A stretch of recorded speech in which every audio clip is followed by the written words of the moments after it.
How did you have the idea to make this film? So it all started back in 2016. So I used to work at Pixar.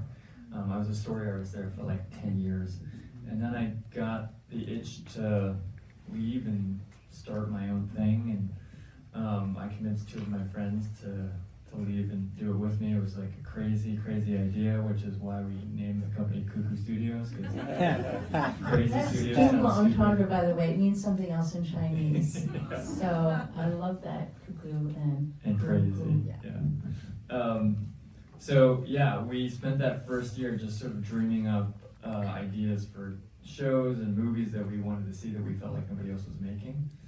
And one of the ideas that we stumbled upon was a movie about the world of dreams. And when we came across that idea, we just couldn't believe that nobody had done an animated movie about the dream world, at least in Western animation.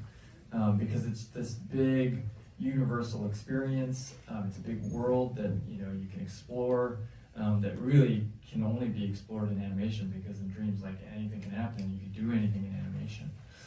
So we got really excited about that. But once we started developing the idea, we realized, oh, this is why nobody's done it. Because it's really hard to give a dream movie stakes. Because anything can happen, when anything can happen, nothing really means anything. And so we had to figure out how to give this movie stakes and give it emotion. And for some reason, I thought of this thing that happened to me when I was a kid, and to me and my family. When I was like about 6 years old, I woke up one morning and my mom, she had her bags packed, and she was like at the front door of our house, and she had to gently explain to me and my brother that she was leaving for a little while. And she told us that she had to figure things out for herself and for our family. My parents got married very young, and I think parenthood was sort of thrust upon her, and so she just needed to figure things out for herself. And obviously as a kid you don't really understand that, and I didn't really know what was going to happen. All I knew was everything in my life was going to change, and that was really difficult for me and my brother. And so this movie is very much sort of like me processing my sort of childhood trauma, I guess, because I'm too cheap to pay for therapy. Aren't we all? Yeah. And so, yeah, it was sort of the combination of this sort of really personal story of what happened to me and my family, and then combining it with this big, fantastical world of dreams that gave birth to this film. Curiosity, have you ever done dream analysis? Because I have a son who's studying to be a therapist, and Jungian dream analysis comes up a lot in conversations with many of the people I know. I just thought to ask. I have not done it myself, because like I said, I'm too cheap for therapy. But we studied it a lot. Too Chinese, too. Yeah, exactly, too Chinese. No, I mean, we did a lot of research on this film, and we tried to find, a lot of actually common dreams that happen to a lot of people, and so the Jungian archetypes of those characters and of those dreams, and put them into the film. So you have the classic, like the flying dreams, you have the teeth falling out dreams, you have the falling dreams. So a lot of those things were sort of inspired by the research that we did.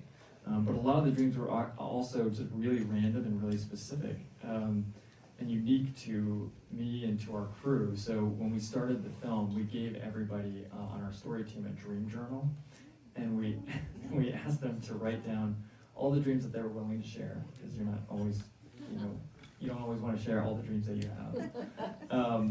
And a lot of those actually inspired the dreamscapes that we ended up putting in this film. This is your first film, which is quite amazing.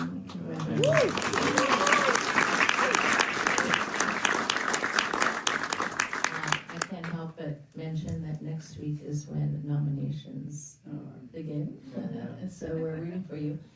What was it like shooting I know you've obviously been working in animation for a while, but this is one where you were really at the helm. What did you learn along the way? I mean, it was such a wonderful experience. I mean, it felt like everything that I'd done in my entire life. I mean, even just my own family life has sort of prepared me for this film. So it was wonderful. I think making movies is like I always say that it's like cooking a really great meal for all your friends. You know, you slave over the stove for like hours making this incredible meal, and you just want to invite people over and then have them enjoy the meal. And so that's what this film was for me. It's like me and all of my friends, all my art nerd friends, you know, cooking and preparing this film, and then releasing it out into the world and just hoping that people enjoy it and love it. And yeah, as like a first-time director, I mean, the things that I learned the most is really that you just gotta be honest, I think, with your work. That's really what makes people pay attention, and I think that's what makes art valuable, is the honesty and like the truth that you're telling in your work. And so, you know, a lot of times you can get really nervous about being that vulnerable, because you're putting yourself out there for the world to see and judge, essentially. But that's actually what makes people pay attention, and that's what makes them connect with your work. And so that was probably the biggest lesson that I learned on this film. Your story it reflects some of your personal life, and one area which I can't help but notice is that it was an interracial family, which you rarely see on screen. Tell me about the choices you made for that, even in front of and behind the screen. So that came from, so my co-director, Eric Benson, is, you know, white American. I'm Chinese American. And so we felt like it would make a lot of sense if each of the parents represented our sort of cultural point of view and cultural heritage.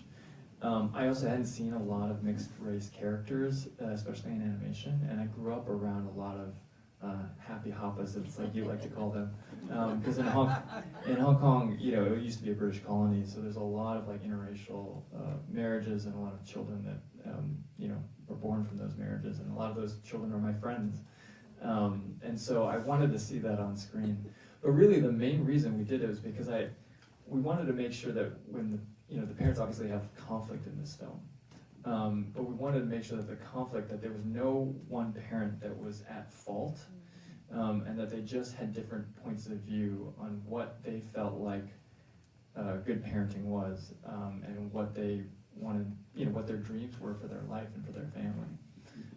And so we thought it would be helpful if each of the parents came from a different cultural background, and so it could really help you understand why they view things so differently. So yeah, that was one of the reasons we chose to make the characters have sort of different ethnic heritages. And also, I happened to grill him before this Q&A. So you had a younger brother, but you chose to make the older sibling a girl. Yes. Maybe tell us why. Yeah, so I mean, I'm very much Stevie. I'm like the obnoxious, perfectionistic, type A older sibling, and my brother's very much Elliot. He's very charming and funny and a little gross. You can tell him I said that. But yeah, so I made Stevie a girl because when we were crafting the story, something felt a little off about a young boy being so concerned with his parents' relationship. But for some reason, when it was an 11 or 12-year-old girl, it just kind of made sense. And also, I think, especially young girls, they deal so much with perfectionism. They always, they're expected to be perfect.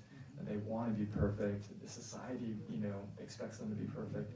And that was very much, Stevie's sort of flaw. That's the thing that she had to learn, that, life is not perfect, and that's okay, and families are not perfect, people are not perfect. So that's why I chose to make Stevie a girl. And, it's so touching that I think for me, the message was they have each other no matter what. Yeah. What else did you want to leave the audience with? I mean, that was a big one. Me and my brother, we helped each other get through all the challenges that our family went through and continue to go through. But really, it has to do with, this culture of perfectionism that I feel like, especially in America, there's so much pressure on people to make their dreams come true, right? I mean, American culture is all about achieving the American dream. And I think at some level that's really healthy. I mean, it's what makes America exceptional and unique in the world. But the dark side is that if you don't achieve your dreams, you feel like you're a failure, or that you did something wrong, or that you're a loser. And I felt that, and I just think that that's not right. It's not, you know, it's just it's not the right way to think about things. And so I made this movie to try and sort of counter that that pressure. And you know, hopefully the takeaway is that, like, you know, life is imperfect, people are imperfect, but like, and life is really messy. But getting through that mess with the people that you love, that's really what makes life meaningful. And so that's, you know, thematically what I was trying to do with the film, and that's why Stevie and Elliot, they have each other, and that's how they get through this whole journey. It's funny because I associate that perfectionism with Asian culture. Yeah. There's a lot of pressure here, with us, Yeah. to, you know, go to that perfect school Yeah. and get that perfect job and have the perfect family with the right income and whatnot. Yeah. But it can be, it probably apply to many different cultures. Yeah, yeah. Well, I think especially when you're Chinese American, it's like you have the Double whammy. Yeah, you have the double. Right now, I'm so focused on, you know, just, you know, promoting this movie, but yeah, I have another original animated feature that Greg and I worked on together. We would love to get that off the ground. For sharing it with us tonight. Thanks for coming, everybody. Thanks.